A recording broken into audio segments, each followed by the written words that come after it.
अशोक बढे यांनी घेतलेली मुलाखत. बुआ साहब नमस्कार. नमस्ते. गए 3 तपों से हम सब आपका गाना सुनते आ रहे हैं. आपके गाने से हर श्रोता, हर रसिक परिचित तो हैं ही, लेकिन आज हम आपसे संगीत के बारे में आपके विचार तथा संगीत शिक्षा के बारे में आप क्या रवैया अपनाते हैं, इस बारे में जानकारी लेना चाहेंगे. तो मैं सबसे पहले सवाल आपसे ये करूँगा कि ये संगीत की शुरुआत आपके यहाँ कैसे हुई? क्या आपके घर में वातावरण संगीतमय था? हमारे वैसा घर में वातावरण था. हमारे पिताजी बहुत अच्छा भजन करते थे. हाँ. और उनके छोटे भाई महाराष्ट्र कोकिल शंकरराव सरनाईक, वो भी गाना सीखते थे अब्दुल करीम खान साहब के पास. अच्छा. तो फिर उन्होंने नाटक कंपनी निकाली. वो नाटक कंपनी में हमारे पिताजी ने हमको रख दिया. उस वक्त हम थे 4 बरस के. वाह. तो 4 बरस से हम ये गाने के धुन में हैं, क्योंकि उनके कंपनी में रामभाऊ सवाई गंधर्व, ये बाळकोबा बावडेकर करके बहुत अच्छे गाने वाले थे, और कृष्णराव गोरे, ऐसे बहुत अच्छे अच्छे लोग गाते थे. उनका ही सुनने को मिलता था. फिर हमारे चचा जी भी हमको सिखाते थे. फिर हमारे कंपनी में रामभाऊ सवाई गंधर्व थे, जो कुंदगोलकर उनको कहते हैं, उनके पास भी मैंने सीखा. बहुत अच्छा गाते थे वो. तो क्या आपकी संगीत की शिक्षा मराठी नाट्य संगीत से शुरू हुई? नहीं, मराठी नाट्य संगीत से नहीं हुई. मराठी नाट्य संगीत में हम थे, मगर गाना जो शिक्षा सीखते थे वो क्लासिकल गाना ही सीखते थे. अच्छा. कि नाटक की धुन वगैरह ऐसे कुछ सीखते नहीं थे. वैसा तो ये आने के बाद वो गाते भी थे. अच्छा. तो यानी कि आप जब 4 साल के थे तब से आपके ऊपर संगीत के संस्कार होना शुरू हो गया. तो असली मतलब से आपने संगीत की तालीम कब शुरू की और किन से तालीम शुरू की, उसके बारे में आप कुछ बताएंगे? ये हमारे चचा जी शंकरराव सरनाईक से हम जब 9-10 वर्ष के थे उस वक्त उनके पास से शुरुआत किया. फिर रामभाऊ सवाई गंधर्व, नहीं, फिर रजब अली खां साहब, इनको हमारे चचा जी ने रखा, देवास वाले. तो उनके पास भी 1-2 बरस सीखे. फिर वो चले गए. फिर रामभाऊ सवाई गंधर्व के पास सीखे. फिर आखिरी गुरु हमारे अलादिया खान साहब. अच्छा. संगीत सम्राट अलादिया खान साहब. ये कौन सी साल की बात है बुआ साहब? 1929 साल. 1929 साल में हम उनके पास सीखते थे.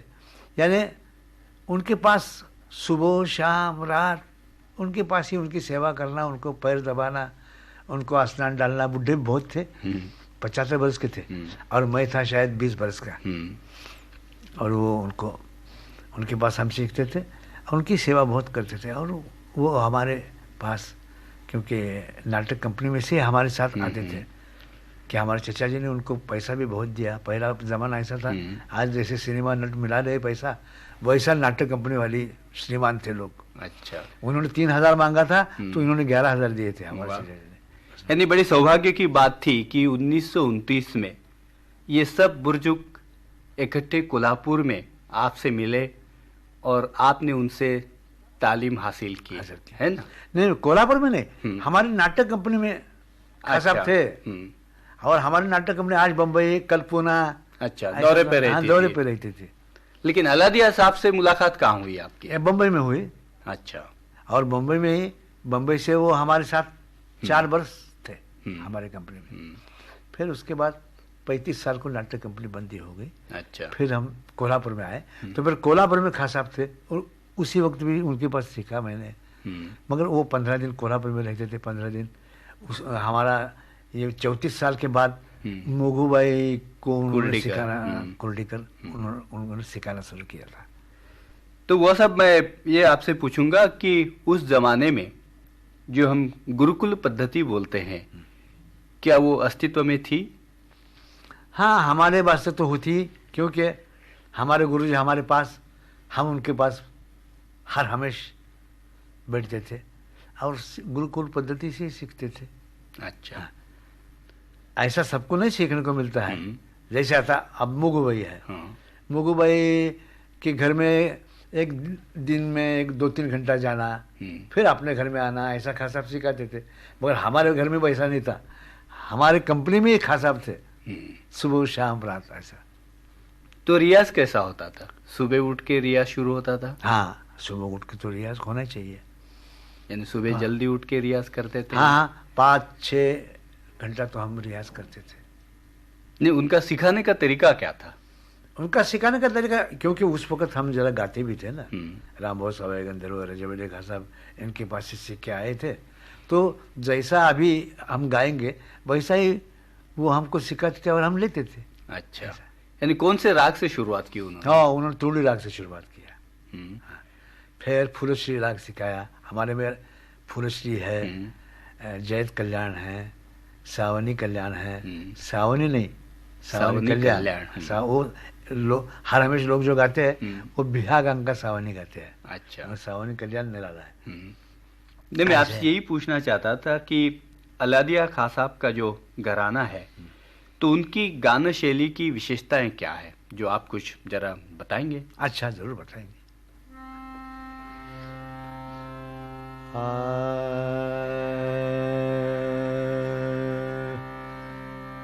जो मोरे सैया झींगे हुन आए कहा आए मोसे चोक परी, जो मोये चिता सो भिसारे, जो मोरे सैया रे। अब ये फूलश्री राग है। हाँ। इसमें आ आ आ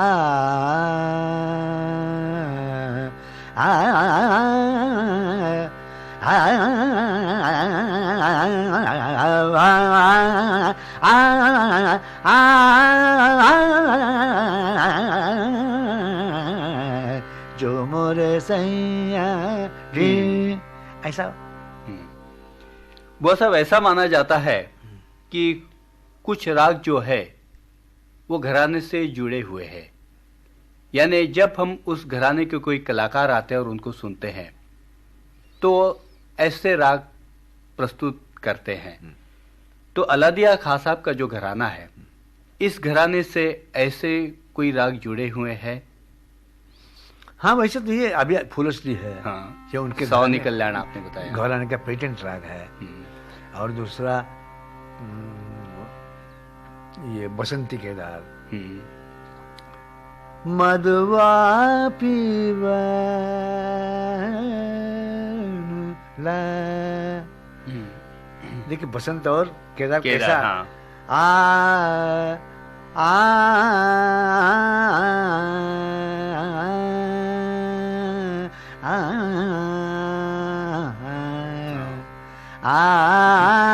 आ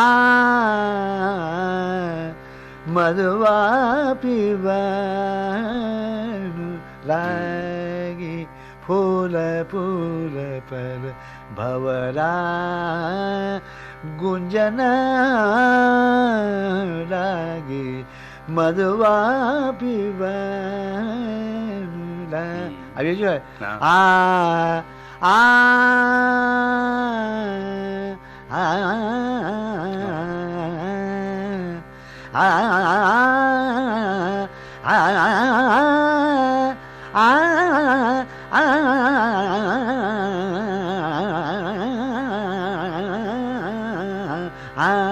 मधुआ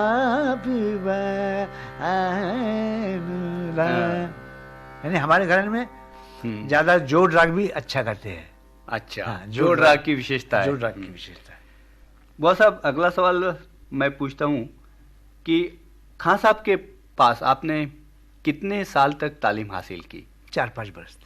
अच्छा। और उसके बाद थोड़ा थोड़ा कोल्हापुर में वो बम्बई में जाके आते थे और हम नाटक कंपनी बंद करके कोल्हापुर में रह गए थे। अच्छा। उस वक्त सिखाते थे। तो आपका गाने का प्रथम कार्यक्रम कब हुआ और कहाँ हुआ, कौन से साल में हुआ? वो कोल्हापुर में हुआ, कोल्हापुर में, देवल क्लब में हुआ। अच्छा, तब आपके गुरु मौजूद थे? नहीं सुनने के लिए? नहीं थे मगर हमारा गाना उन्होंने सुना है। हाँ, बहुत सुना है। अच्छा। यानी हम कोल्हापुर में तालीम करते थे। साहिब जान सूफी जान करके उनकी एक छोकरी थी, उनको सिखाते थे, और साहिब जान सूफी जान को हैदर खान साहब सिखाते थे। इस वास्ते उनकी पहचान थी। तो मेरे को कहने लगे कल तेरे पास आऊँगा, कैसा सिखाते दिखूंगा करके उन्होंने सुना था। बुआ साहब, आपने अभी कहा कि आपने बहुत बड़े बड़े बुजुर्गों से गाना सुना है। अल्लादिया खां साहब वैसे तो आपके गुरु थे ही। आपने जिक्र किया रजब अली खां साहब का, आपने जिक्र किया मल्लिकार्जुन मंसूर खां साहब का। तो इतने सब अच्छे अच्छे कलाकार सुनने के बाद आपको ऐसा कभी महसूस हुआ कि आपके गाने के ऊपर इन सब बुजुर्गों का कुछ ना कुछ प्रभाव होकर आपकी कुछ अलग ऐसी गायकी बनी? मेरे को तो ऐसा लगता है कि कुछ अलग गायकी बनी, क्योंकि अलग यानी अलग भी हम नहीं कह सकते। बात ऐसी है कि अब मंजी खां साहब का गाना सुना, उनका अच्छा लगता है, उनका गाना थोड़ा सा असर होता है, वो गाना थोड़ा सा गाएंगे। भुर्जी खां साहब थे, खां साहब के ही छोकरे, बहुत अच्छे गाते थे। और दूसरे तुम्हारे बाड़कोबा बावड़ेकर करके थे। हाँ। उनको तो बोलते थे कि ये भू गंधर्व ही है, रहमत खां साहब का ही गाना गाते। अच्छा। ऐसा बहुत उनकी तारीफ करते थे। हाँ, तो ऐसा सुना तो इनका गाना थोड़ा सा आएगा ही। वो तो बात सही है। हाँ। जब आपने तालीम हासिल की उस जमाने में और आज की पीढ़ी आज के नए जमाने में तालीम हासिल कर रही है, तो इसके बारे में आपको क्या कहना है? मेरा तो कहना है कि आजकल का ज़माना सिखाने में सीखने में अच्छा ही है। पहला ज़माना बहुत कठिन था कि हमको मालूम है कि आपने हमको राग कुछ बताया है, वो हम जानना चाहते हैं, तुमको अभी क्या करना है, हम मरने वाले हैं क्या? अच्छा। राग का नाम भी नहीं बोलते थे। हैं, हम यहाँ बैठे हैं तो रजब अली खां साहब तट्टी को जा रहे हैं और वहां से बोल रहे हैं, अरे तेरा गंधार नहीं अच्छा लग रहा है, नीचे उतरो। मैं बोल रहा कि ये उधर से क्या कह रहे हैं हमें? तो नीचे गंधार हमने कहा है बहुत ज्यादा नीचे गए, ऊपर चलो। तो मैं जरा गुस्सा कि बेटा, मगर उनके सामने कुछ भी कह नहीं सकते। वो आ गए तो मैंने बोला कि आप इधर कह के हमको कहेंगे तो अच्छा होगा। अरे इधर आके तो अभी कहूंगा तेरे को, मगर तब तक तू ज्यादा विषय लगाएगा तब तक ये खराब आया ना गाने के वास्ते, इसलिए वहां से चिल्ला है। ऐसा यानी पहले सीखने को बहुत तकलीफ था, और अभी क्या बात है, गाना हम तुमको सिखा रहे हैं और तुम कम सीख रहे हैं। अच्छा। हाँ, ऐसी उल्टी बात हो रही है कि हमको मालूम है कि ये गाना हम छिपा के तो नहीं छिप सकता, क्योंकि हम ऐसा नहीं कह सकेंगे कभी कि हमारा गाना कोई नहीं ले सकता। नहीं, अब तो जब सब दुनिया सुन रही है, पहले ही ऐसा था कि खां साहब का गाना सुनने के वास्ते बड़ा मुश्किल, ऐसे बड़े लोगों का गाना पहले करते ही नहीं थे लोग, क्योंकि पैसा बहुत लेंगे, करते नहीं थे। और किया तो क्या, उस वक्त थोड़े थोड़े से सरदार लोग, राजा लोग उनके सामने गाते थे। अच्छा। हाँ।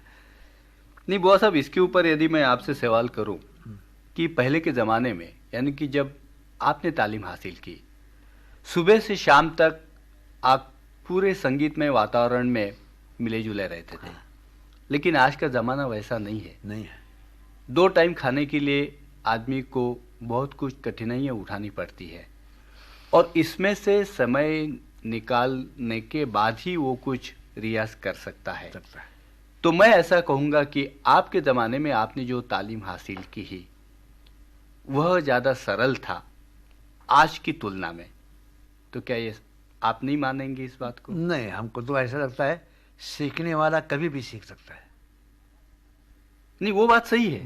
बात ऐसी है कि हम तुमको बिल्कुल नहीं सिखाएंगे पहले के ज़माने में, मगर वो एक दफ़े भी गाना सुनने को मिल जाएगा उसको, अपने गुरुजी का, सब हासिल करता था, क्योंकि उसका प्रेम उसके ऊपर था। वो एक दिन में सीखता है, और अभी भी सीखने वाले वैसे है, मगर पहले दो तीन थे, अभी लाख लोग हैं, और लाख में दो तीन ही होंगे अच्छे सही और बात सीखने है। वाले। यानी गाना कम तो नहीं हुआ है, और गाना सीखने वाला जो है वो अभी भी सीख सकता है, और नहीं सीखने वाला पहले भी नहीं सीखता। हाँ। संगीत तो एक सागर है। ये लोगों का कुछ कहना ऐसा है कि अभी तो गाना गया, कुछ हाँ। कुछ लोग गवे लोग कहते हैं, मगर वो उनका कहना बिल्कुल सच नहीं है मेरे कहने से। गाना कभी नहीं जाएगा, मगर उनकी नजर रहती है, जैसा अपना मुंह है ना, आईने में देखते हैं, हाँ, तो हम लगते हैं बस हम कितना सुंदर है, हाँ, ऐसा किसी का नहीं दिखता है, ये झूठ है। हमारा गाना सुन सुन के हमको अच्छा लगता है, मगर दूसरा भी गाना हमारा अच्छा है, उसको जरा सुनो तो सही। हाँ।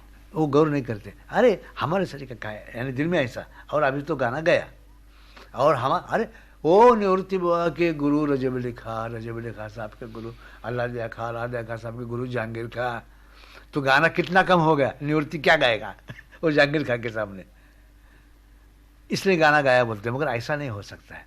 जहांगीर खा के वक़्त खा साहब कम गाते होंगे, मगर शायद जहांगीर खा के बाद खा साहब उतने से उनसे भी ज़्यादा अच्छे गाते होंगे। अच्छा, है ना, गाना कम होता नहीं है।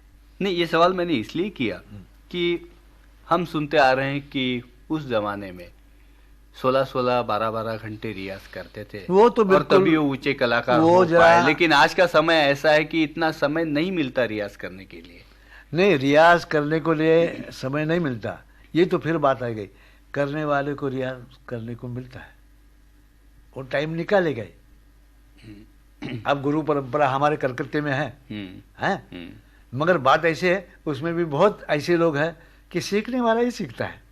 हाँ। सीखने वाले को 1000 रुपए देते हैं, सिखाने के वास्ते हमारे शरीर के लोगों को रखा है, और गुरुकुल पद्धति शुरू है, मगर उसमें भी हमको ऐसा दिख रहा है सीखने वाला ही सीखता है, नहीं सीखने वाला उसको बहुत 12 घंटे फुर्सत है मगर नहीं बैठता है, और बैठेगा भी तो भी उसको नहीं आएगा, क्योंकि उसको अंदर से दिल होना चाहिए, और दिल की बात जो है वो बात पहले भी थी, अभी भी है, अभी भी कम नहीं है। अब बहुत अच्छे गाने वाले लोग हुए, मगर गाने वाला 50 बरस तक नहीं बोलना चाहिए कि ये गाने, उसकी गाना कम होता है, कभी बढ़ता है, कम होता है, कभी बढ़ता है, और पक्का होता है 50 बरस 55 बरस के बाद उसका कुछ गाना पक्का रहता है। उस वक्त वो कैसा गाता है ये देखना चाहिए। वो पहले से ही, अभी देखो, पहले के ज़माने में बहुत बरस गाना बाहर गाते ही नहीं थे, गाना ही होता नहीं था, गाते नहीं थे, इसका मायना क्या, एक जैसे तवाइफ गाती है, वो उसके यहाँ कहते थे बस अगले शुक्रवार को तुम्हारे घर में हम बैठेंगे, तो सब गवे लोग वहाँ आते थे, तो वहाँ गाना जो है, तो वो इजाज़त मांगने का जो तरीका है वो वहाँ से चला है, क्योंकि सब लोग तुम गए और हमको गाने की इच्छा है, तो वो खासा लोग कहते नहीं, तुम अभी तक नहीं, ये महफिल में तुम अभी तक नहीं गा सकते, जरा और 4-5 बरस करो, ऐसे गाना उस वक्त होता था। यानी आज की युवा पीढ़ी के बारे में आप आशावादी हैं? तो बहुत, अजी सब दुनिया, सब कला में आगे चली है, और गाने वाले लोग पीछे कैसे रहेंगे, नहीं हो सकता है। वो बात रहती है, वो बातें ज़्यादा करते हैं ना, कि हम दीपक राग गाए तो लाइट लग गया, किसने देखा है लाइट लग गया? हाँ, इतना ज़रूर है कि दिल में लाइट लगता है, अच्छा लगता है, वही लाइट हो गया। सही बात। अब वैसा पहले ही था, अभी भी लोग हैं, बहुत अच्छे हैं। बुआ साहब, आपका प्रिय राग कौन सा है, जरा कुछ सुनाओ क्या? बात ऐसी है, राग प्रिय तो वैसा होता है कि जो राग दूसरे राग को छूना नहीं है, और 1-2-3 बरस वही राग गाना, वो राग प्रिय होता है। फिर दूसरा राग बोले तो वो प्रिय नहीं होता है, वो 2-3 बरस राग है तो ये पीछे जाता है, वो आगे आता है। अच्छा, यानी मेहनती के ऊपर है, जो पहले एक राग, अब देखिए बहादुर का करके अली अकबर का भाई है, कलकत्ते में सरद बजाते हैं, तो वो बोलते कि हम एक राग 20-20 बरस एक ही राग की प्रैक्टिस करते थे, दूसरा राग को नहीं छूते थे, तो फिर वो पेटेंट हो ही जाएगा उनका। हाँ। अभी तो क्या 15 बरस में 200 राग सीखते हैं और तो भी उनको कम पड़ता है। फिर पांडुरंगमणि पांडुरंग ध्यानी ये भी चलता है। यानी इतनी जल्दी परमेश्वर की तरफ जाते हैं कि बस आप ये छोड़ देगा। पहले 1 राग 30-30 बरस लेते थे और अभी 56 राग लेके भी वो कम पड़ता है। फिर भजन, खियारी, ठुमरी, ऐसा। बुआ साहब, गुरु शिष्य परंपरा के बारे में आप क्या सोचते हैं? अच्छी बात है, मगर वो होना मुश्किल है ना अभी के ज़माने में। अभी के ज़माने में होना मुश्किल है, मगर लेते हैं लोग, सीखते हैं। अच्छा, और एक सवाल मैं करना चाहूँगा कि टाइम थियरी के बारे में आपका क्या कहना है? वो तो बिल्कुल बिल्कुल मैं टाइम गाने के राग को टाइम बिल्कुल नहीं चाहिए। कौन सा भी राग कौन से भी टाइम को गाना चाहिए। देखिए, हम सुबह को गाते हैं, गवई लोग जो करते हैं वो बोलते नहीं है। सुबह को रात के राग की मेहनत करते हैं। हाँ। और रात को बोलेंगे ये राग रात को गाना।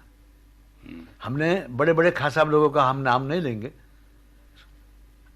सुबह 4 बजे रात का मनोहा केदार गाए हैं। बड़े बड़े खास साहब लोग 3 बजे नट विहाग गाए हैं और बहुत अच्छे गाए हैं, क्योंकि उनके ऊपर प्रैक्टिस थी। मगर उस वक्त बच्चा कोई गाएगा, अरे ये राग इस वक्त नहीं गाना, ये खाली पीली है। हमको एक दफ़े दिल्ली के यूनिवर्सिटी में हम मुटाड़ कर के प्रिंसिपल थे, उन्होंने हमारा गाना रखा। तो मैंने उनको पूछा कि अभी दोपहर की टाइम है तो इस वक्त मेरी इच्छा है तूड़ी राग गाऊँ क्या? तो बोले कि हाँ बुआ साहब नहीं, ऐसा नहीं करना। वो बोली तो सुनने को जो छोकरे आए थे 20 बरस के, वो गाना सीखते हैं ना, वो कॉलेज में है दिल्ली का, 100-200 छोकरी बोले नहीं गाओ तूड़ी, हमको सुनना है। और हमने तूड़ी गाया, बहुत अच्छा हुआ। तो ये सब ये जाना चाहिए, मगर जाना मुश्किल है, क्योंकि तुम बोलेंगे तुम ऐसा बोलते तुम क्यों नहीं गाते, हम जरूर गाएंगे मगर पब्लिक नहीं सुनेगी ना, हमको दीवाने बोलेगी अभी। बुआ साहब, मैं आखिरी एक दरखास्त करूंगा कि अपनी आज की जो बातचीत है इसका समापन आपकी एक बंदिश से करेंगे। अच्छा, तो जरा सुनाइए। अच्छा।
बंसी बजाई मन बस कर दीनो ओरे हे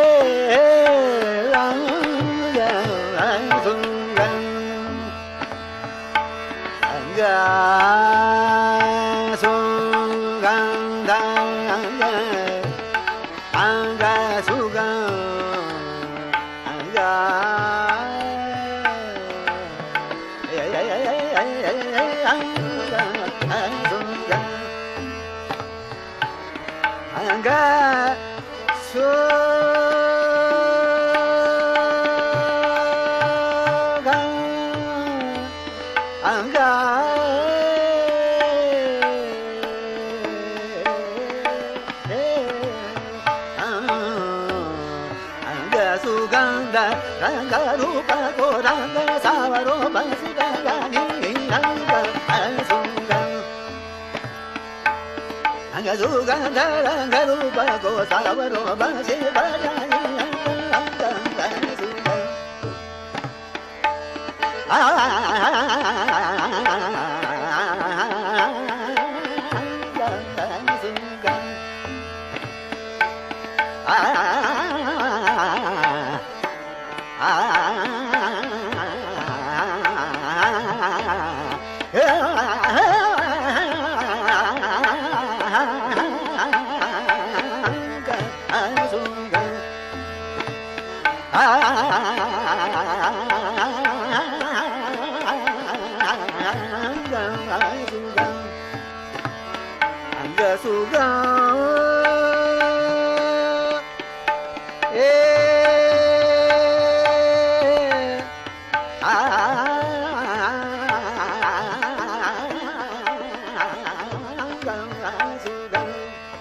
Gam